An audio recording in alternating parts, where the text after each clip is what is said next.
James Allen has collected a photographic record of racial violence in the South.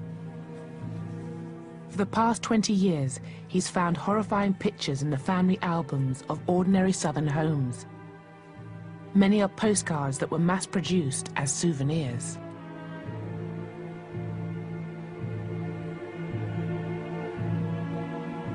Some of these images were printed in the tens of thousands and sold for a dime or $1 a piece.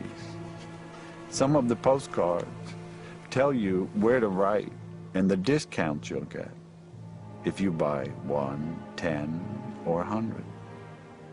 They were sold in drugstores and pharmacies. They were sold on the street. I purchased a photograph from a woman. The photographer sold them door to door. Her mother bought the image for $2.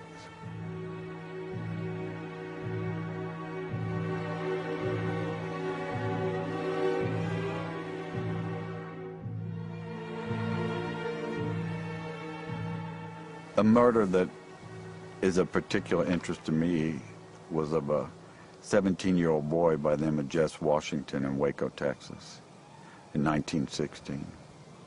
He was seriously mentally challenged. The wife of the farmer that he worked for was found dead. He was arrested. He was brought to trial. The trial took from 10 until 12.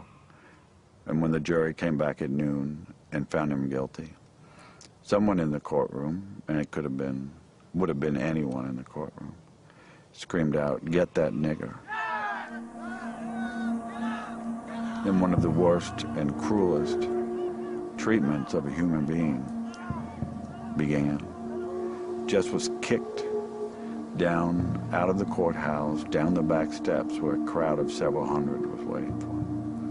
They put a chain on his neck. There were 16,000 people crowding the street to watch this boy be tortured. Jess was tied to the chain over a branch of a tree. The fire was started. They raised Jess from the fire up into the air so that the crowd could see him. There were cheers, like at a football game, cheering the torturers on. When Jess tried to climb up the chains, hand by hand, they cut his fingers off one by one so that all he could do was slap at the chain. They lowered him back down in the fire. A man came up and castrated him. Another man kept a pole so that he couldn't crawl out of the fire.